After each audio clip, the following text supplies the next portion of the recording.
My name is Barbara Martin, and I'm 23 years old. If you had asked me 2 weeks ago what happiness looked like, I would have said that night.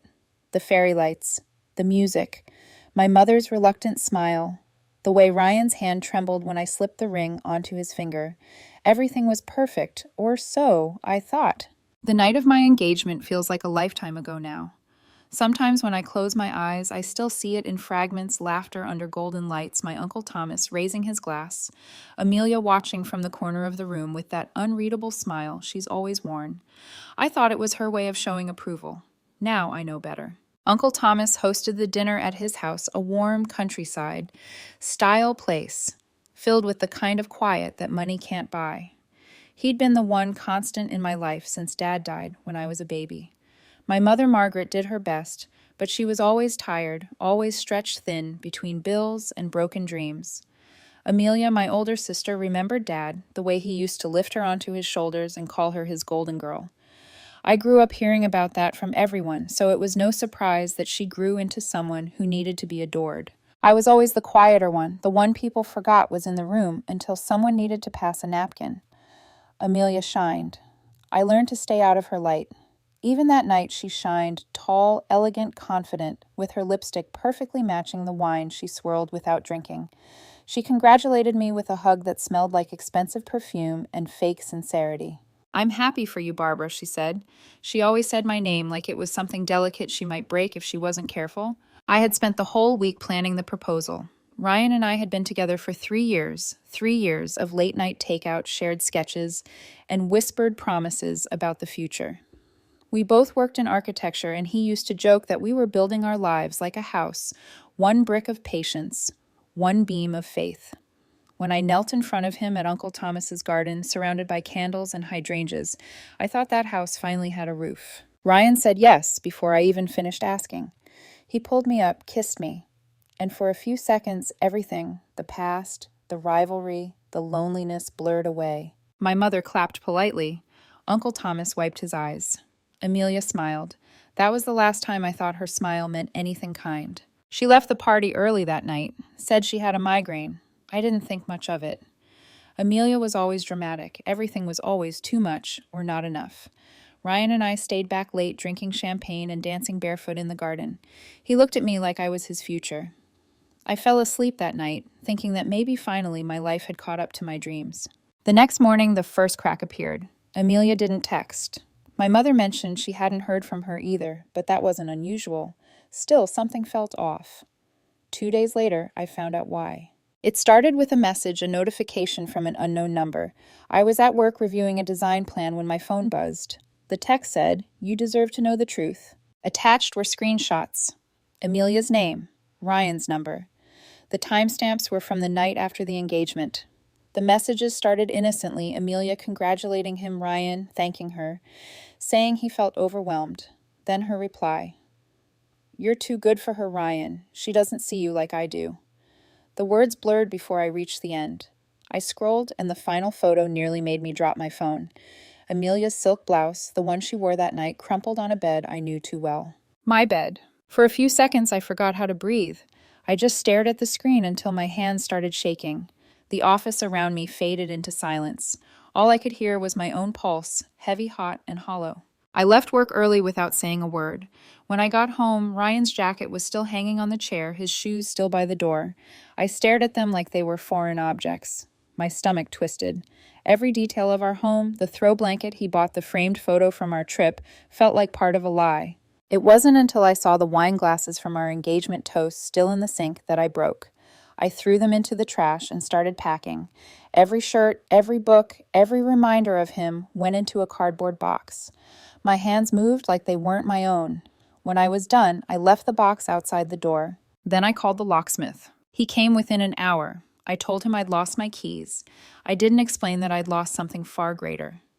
When he was done changing the locks, I handed him cash and asked, "Can you make sure it's impossible to open from the outside?" He nodded. Even with the old keys. Especially with the old keys. As soon as he left, I sat on the floor and stared at the door, waiting for tears, for anger, for anything. But nothing came. I just felt empty. The only sound in the room was the tick of the clock and my heart refusing to break properly. I wrote one message to Ryan. I know what you did with Amelia. Don't come back. Then another to the family group chat. In case anyone still thinks Amelia is a saint, here's what your golden girl did.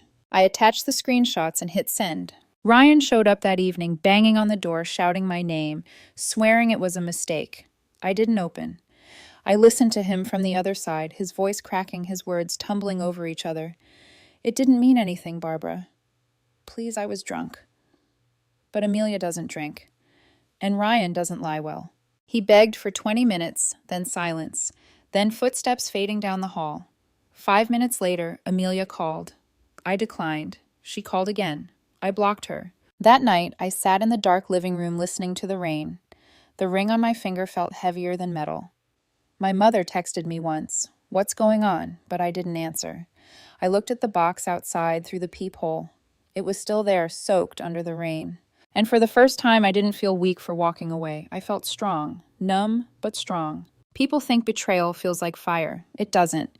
It feels like ice cold, slow, crawling from your chest to your throat until you can't even scream. That night, I made myself a promise. I would not cry over Amelia. I would not beg Ryan for answers. And I would never, ever let them see me break. My mother always said Amelia was fragile, I whisper to myself now. But fragile things, when they shatter, cut the deepest. When I was little, I used to believe that families had a rhythm, a way of breathing together, a balance of love and attention. Ours never did. In our home, the rhythm was Amelia. Everything moved to her tempo. My father, Daniel Martin, died when I was barely a year old. Too young to remember his face, though his absence became the shape of my whole childhood. Amelia was 4, then old enough to remember everything. She'd talk about him like a fairy tale hero, the kind of man who lifted her into the air and made her laugh until her tiny ribs hurt. Mom loved those stories. She'd smile through tears every time Amelia told one. But when I tried to ask what Dad was like, the room always went quiet. I think that's when I first understood that love in our house came in limited supply, and my sister had claimed it all before I could even ask for my share. Growing up, Amelia was the sun everyone else orbited around her. She was loud, fearless, good at everything she tried. At 10, she was already winning medals in track. At 16, she was prom queen. Even her mistakes became charming anecdotes at dinner. When I spilled juice on the carpet, I got a lecture. When Amelia crashed Mom's car at 19, Mom laughed and said, "At least you're okay, sweetheart." I don't think Mom realized how that chipped at me, little by little. How every small injustice built into something heavier, something I carried for years, without a word. I used to draw as a kid. It was the only thing I was good at. Uncle Thomas once said I had an architect's eye before I even knew what that meant. He'd bring me sketch pads, new pencils, anything to encourage me. When Mom saw my drawings, she'd say, "That's nice, Barbara," and go back to helping Amelia pick outfits for her cheerleading competitions. By 12, I stopped showing Mom my drawings. By 14, I stopped drawing altogether. It's funny how silence becomes your safest habit. Uncle Thomas was the only adult who really saw me. He was Dad's younger brother, the quieter one, the one who never married, who stayed in town even after losing his best friend. I think he saw pieces of Dad in me, and that's why he tried so hard to protect me from the house I grew up in. He'd take me fishing, help me with math, tell me stories about Dad that Mom never did. Sometimes I wondered if Mom resented him for that, for stepping into a space she never truly filled. He was the one who paid for my college when Mom couldn't. "You deserve a chance to breathe away from this house," he said when he wrote the first tuition check. I didn't understand what he meant until I left. College was my first taste of freedom. No one knew me as Amelia's little sister. No one compared my voice, my clothes, or my posture to hers. I could just be. And for the first time in my life, people liked me for it. That's where I met Ryan, second year, same design studio. He was easygoing, confident, but not arrogant. He'd stay late after class sketching next to me, sometimes humming quietly while we both worked. When he smiled, it wasn't the kind that demanded attention like Amelia's, it was the kind that invited calm. I didn't fall for him right away. I'd built too many walls for that. But he noticed the smallest things, how I chewed my pencil when I was stuck, how I tucked my hair behind my ear before presenting a project. It's strange how love can grow in those tiny, unspoken details. 3 years later, I was ready to build a future with him. What I didn't realize was that history. My sister, my mother, all those old patterns had a way of circling back no matter how far you ran.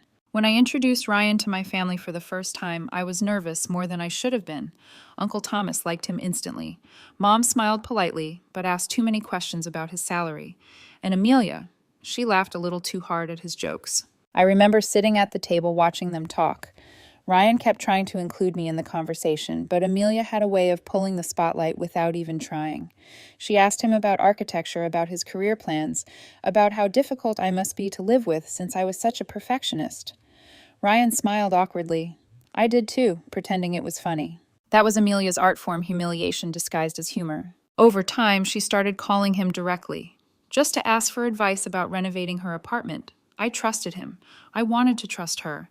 When I mentioned it once, Ryan laughed and said, "Your sister's intense, but she means well." I wanted to believe that, because believing otherwise meant admitting that history was repeating and that I was still the forgotten one. But there were small things. Ryan started comparing me to her in casual comments. "She's so outgoing, Barbara. You should try being more like that sometimes." Or, "Your sister's really good at talking to people. Maybe she could help us network for the firm." Each time I'd brush it off. Each time it stung a little more. Uncle Thomas noticed before I did. At his birthday dinner the same night, I proposed. He pulled me aside while Ryan was outside setting up the candles. "You look tired," he said. "I'm just nervous," I told him. He studied my face. "No, sweetheart. You look like someone trying to prove she's happy." He had a way of seeing through people like glass. But I smiled and told him I was fine, because I thought I was, because I needed to be. That night, when Ryan said yes and everyone clapped, Uncle Thomas hugged me so tight I could barely breathe. "You deserve the world, Barbara," he whispered. I didn't realize then how much I'd need those words later. Looking back now, the signs were there all along. The lingering glances between Amelia and Ryan. The way she complimented him in front of me. "You're so talented, Ryan. I can see why Barbara fell for you." The late replies to my messages whenever I knew he was at family gatherings without me. Little things that didn't feel like daggers until they all connected. If I had paid attention, I would have noticed that night how Amelia left right after the proposal, how Ryan barely looked at her when she said goodbye. I thought it was awkwardness. It was guilt. People like to say time heals everything, but time doesn't heal what it refuses to acknowledge. The truth is, I had been losing Ryan long before the engagement in every comparison, every silence, every unspoken favor Amelia stole without asking. And yet I still believed love would save me, that choosing him meant I was finally free of her shadow. I didn't realize she'd simply found a new way to stand in my light. Uncle Thomas once told me, "The people who hurt you the most are usually the ones who think they're entitled to your forgiveness." Back then I didn't understand what he meant. Now every word feels like prophecy. I used to believe that betrayal came with warning signs, distance, silence, suspicion. But when it finally happened, it came wrapped in normalcy. That's the cruelty of it. You don't see it coming because it wears the face of love you already trust. 2 days after the engagement, I still floated in that strange, dizzy high. My phone buzzed endlessly with congratulatory texts, colleagues sending heart emojis, my mother forwarding photos of the dinner to relatives. I should have been happy. I wanted to be. But something felt off. Ryan had been quiet. Too quiet. He wasn't his usual playful self. I told myself it was exhaustion from all the planning that he needed rest. We'd had champagne dance for hours, laughed until our sides hurt. He deserved a break, I thought. But that hollow feeling in my chest wouldn't go away. Then the message came. Again, an unknown number. Just one line. "You should see who you really got engaged to." Then came the screenshots. The first few didn't make sense. Amelia's name. Ryan's messages. The tone was casual, flirty, but it could have been harmless. "You look beautiful tonight," he wrote. She replied, "You didn't look too bad yourself. I forgot how good you clean up." Then more messages later that same night. Timestamps after midnight. "You should have stayed longer." "Wouldn't have been right," Ryan said. "Since when do you care about right?" The last one was a photo. A half-empty glass of wine on a nightstand I recognized instantly. My sister's apartment. For a moment I forgot where I was. The walls of my office blurred. The screen felt hot in my hands. I scrolled again and again as if the words would change. They didn't.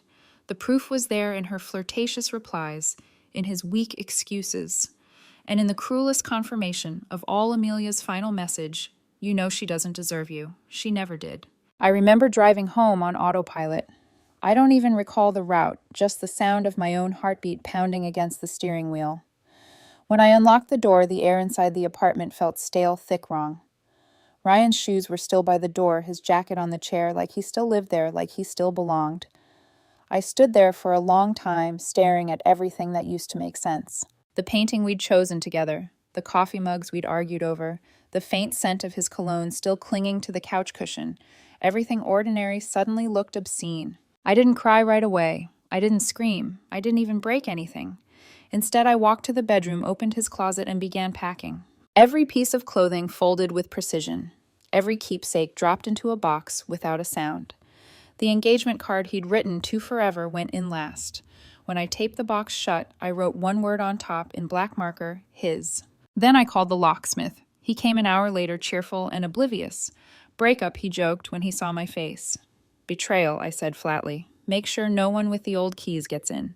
By the time he finished, the sun had set. The apartment was dark except for the glow from my phone screen. Ryan had texted a few times casual things like, you, home, and dinner plans. I ignored them. Then I wrote one message, I know what you did with Amelia. Don't come back. I wish that had been the end of it. But when I woke up the next morning, my phone was vibrating nonstop. Missed calls from Ryan, from Amelia, from Mom. Ryan's messages came first. Barbara, it's not what you think. Please let me explain. She was drunk. I was drunk. It was a mistake. Mistake, that word burned. Then Amelia, Barbara, please don't tell anyone. I didn't mean for this to happen. It just happened. Just happened, as if she tripped and fell into my fiancé's bed. I didn't reply to either. Instead, I gathered every screenshot, every photo, and sent them to the family group chat, Mom, Uncle Thomas, our cousins. Message caption. In case anyone still wonders why Amelia left the party early. The aftermath was instant. Uncle Thomas called within minutes. His voice shook with rage. Barbara, tell me this isn't true. It's all true, I said. He went silent for a moment, then exhaled. I always knew that girl was selfish, but this, I just wanted everyone to know I said, so no one can pretend anymore. He told me he'd handle the rest. And he did. By that evening, Amelia's name was stripped from every family group. My cousins blocked her. Even Mom didn't respond. For once, silence worked in my favor. Ryan tried showing up at my door that night. I saw his shadow through the peephole, pacing, knocking, whispering my name. Barbara, please. We can fix this. I didn't move. Don't throw us away over one stupid night. I pressed my forehead against the cold door and whispered, You already did. After 20 minutes, he left. I didn't watch him go. I didn't need to. For the next few days, I lived like a ghost inside my own life. I went to work. I smiled at meetings. I said I was fine. At night, I sat in silence, staring at the empty half of my bed.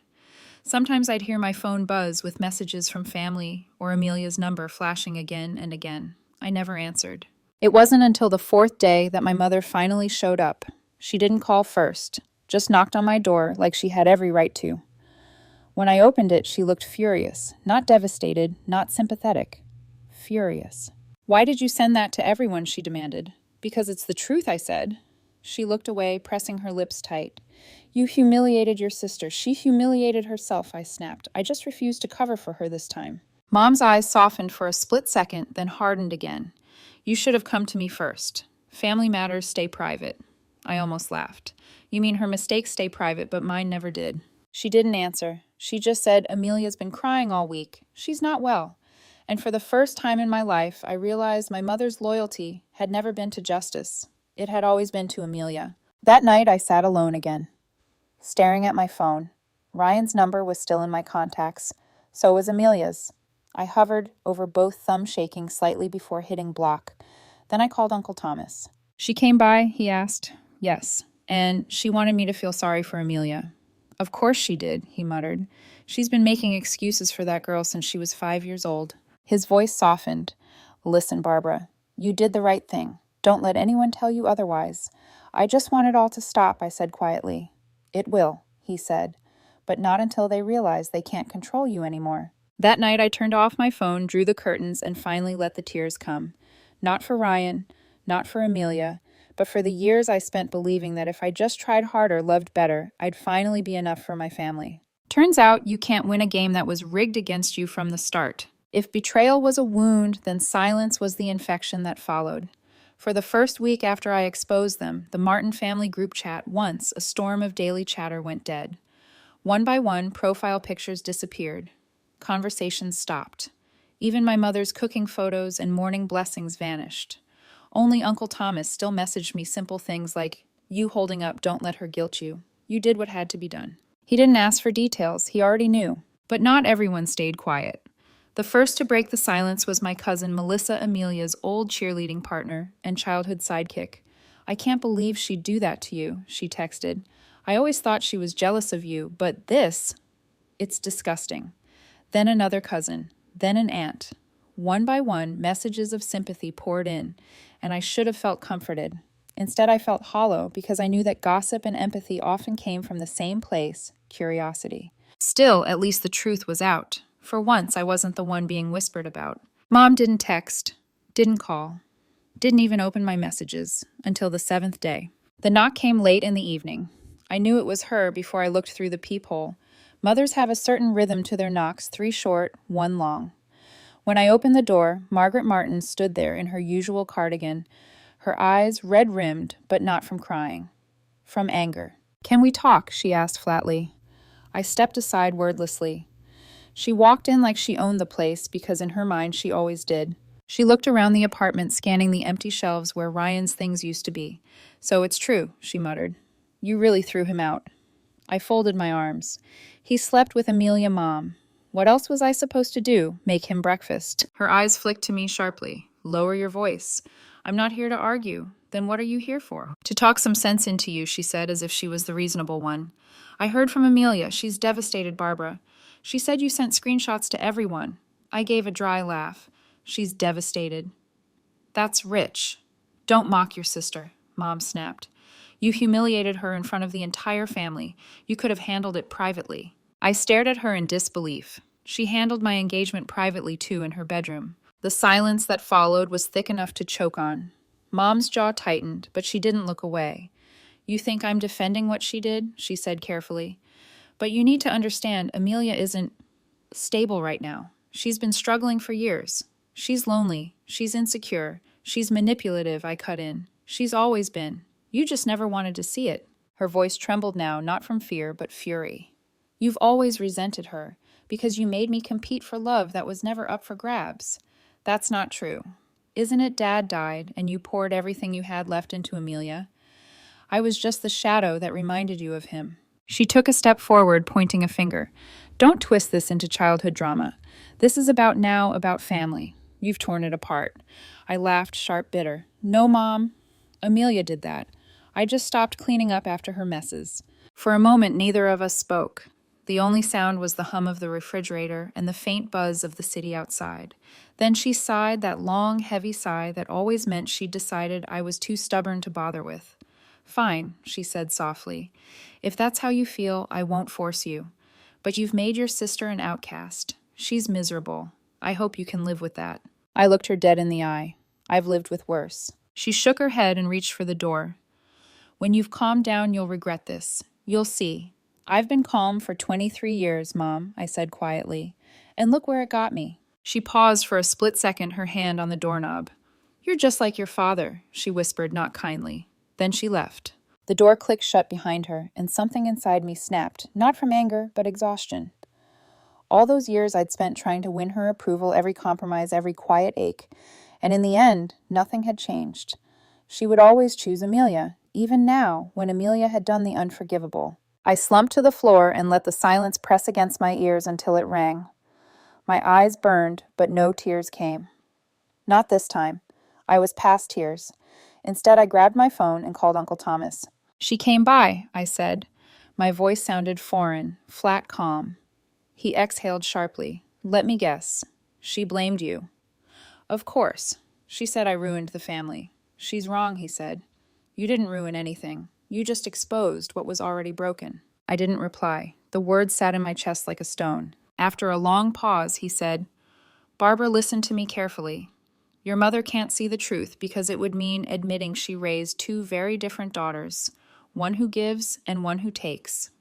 That guilt would destroy her, so instead she protects Amelia. It's not love, it's denial." His voice was gentle but certain, like he'd rehearsed that truth for years. She won't stop until you bend, he continued. But you can't. Not this time. Let them face what they've built. Uncle Tom, I said I think I've already lost her. He paused. Maybe. But losing someone who never saw you isn't really losing, is it? I wanted to believe him. I wanted to believe that cutting ties could feel like freedom, that losing family could mean gaining peace. But at that moment, all I felt was grief, raw and heavy. After we hung up, I sat in the dark for a long time, staring at the engagement ring still sitting on the coffee table. It used to sparkle under the light, a symbol of everything I thought I deserved. Love stability finally being chosen. Now it looked dull, like a promise that had rotted from the inside out. That night I wrote a letter, not to Ryan, not to Amelia, but to my mother. I didn't send it, but I needed to write it anyway. Mom, I wish you had defended me just once. I wish you had said Barbara. I'm proud of you without comparing me to her. I wish you had looked at me the way you looked at Amelia, like I was someone worth protecting. But most of all, I wish you'd stop calling betrayal a misunderstanding. Because if this isn't wrong, then nothing ever will be. I folded the letter and left it in my drawer, a confession with no audience. Then I turned off the lights and whispered to the empty room, blood runs thicker, sure, but sometimes it's poison. The next morning, I found a missed call from Amelia. No message, just silence. For the first time in my life, I didn't feel obligated to call her back. The days that followed were quieter than any I'd known. The kind of silence that doesn't just sit in the room, it moves in, rearranges the furniture, and refuses to leave. I'd wake up early, make coffee for one, and stare at the empty half of the table where Ryan used to sit. His chair remained untouched, the faint imprint of him still there, a ghost made of weight and memory. I told myself I didn't miss him. I told myself I was angry, but anger has a way of burning fast and leaving cold ashes behind. What came after was worse indifference, the kind that doesn't scream or cry, it just hums quietly under your skin. Uncle Thomas called every morning. He didn't ask how I was. He just talked about his garden, about the neighbor's new dog, about the restaurant he wanted to try when I was ready to go out again. His small talk was a lifeline. Keep your routine, he'd say. Don't let them steal your peace, too. I tried. I really did. But peace isn't something you keep. It's something that visits you briefly before leaving again. A week passed. Then 2. Ryan stopped texting after his final message, a pathetic attempt at redemption. You don't know what it's like to live with regret like this. Please believe me, Barbara. It wasn't supposed to happen. I read it once and deleted it. Forgiveness wasn't an option. It was a luxury he hadn't earned. Amelia, however, didn't stop. Her messages were long, desperate, almost poetic in their guilt. Barbara, please, I didn't plan this. I swear I didn't mean to hurt you. I don't know why I keep ruining things. I need you to talk to me. Mom won't eat. She's so worried. Please answer. She'd signed them with her usual flourish, love Amelia. The same word she'd weaponized my whole life. Love to her was currency. Something she spent when she wanted forgiveness. I didn't reply. Not once. The only time I saw Amelia again was by accident. I was at the grocery store reaching for coffee when I caught a glimpse of her reflection in the glass freezer door. Same wavy brown hair, but duller. Paler skin, eyes swollen and red. She turned and froze when she saw me. For a moment, neither of us moved. The hum of the refrigerator was the only sound between us. Barbara, she started, voice barely above a whisper. I closed the freezer door gently. Don't, I said. Her hands trembled. Please just let me explain. I've heard enough explanations, I said, my voice steady. You used to steal my clothes, my friends, my spotlight. I didn't mind. But you stole my peace, Amelia, and that's something I'll never let you take again. Tears filled her eyes. She looked smaller than I'd ever seen her. Mom says you hate me. I swallowed hard. No, I said. I just finally stopped loving you in the way you expected. Then I turned and walked away before she could see the tears threatening my own. That night, my mother called for the first time in almost a month. Her voice was soft, too soft, the way she sounded when she wanted something. Barbara, can we talk? I think we've said enough. Please don't hang up. There was a pause, a breath, then the words I expected. Your sister's not doing well, she said. She's not eating. She's seeing a therapist. She's broken Barbara. I closed my eyes. Good, I whispered. Maybe she'll finally understand what she's done. Don't say that, Mom snapped. She's your sister. She was, I said quietly, before she stopped being mine. Her voice cracked. She made a mistake. People make mistakes. She made a choice, I corrected. Don't confuse the two. For the first time, Mom didn't have a response. She just breathed into the phone, shallow and shaky. Finally, she said, "You sound so cold. Maybe I learned from the best," I said and hung up. After that call, I didn't sleep. I walked around the apartment, tracing the edges of the furniture with my fingertips, as if touching something real would ground me again. At 3 a.m., I found myself staring out the window, the city lights flickering like 1,000 restless thoughts. It hit me then, the loneliness. Not the kind that comes from being alone, but the kind that comes from losing people you thought were permanent. I'd lost Ryan. I'd lost Amelia. But losing my mother hurt the most, not because I missed her, but because I'd finally stopped expecting her to choose me. That realization was both freedom and heartbreak. The next morning, Uncle Thomas called again. "She reached out, didn't she?" he asked. "She did. She asked you to forgive them, didn't she?" I let out a tired laugh. "You always know." "I've seen this movie before," he said. "Your mother will never take responsibility. It's easier for her to fix Amelia through you to make you the bridge. Don't let her." I sighed. "She said Amelia's sick. She's sick with guilt," he said. "Let her sit with it." There was a pause, then his voice softened. "You've been strong, Barbara, but strength doesn't mean isolation. You can let go without hating them. That's the real power." I bit my lip. "I don't hate them," I said. "I just don't trust them anymore. And that's perfectly fine," he said. "Trust and love aren't the same thing.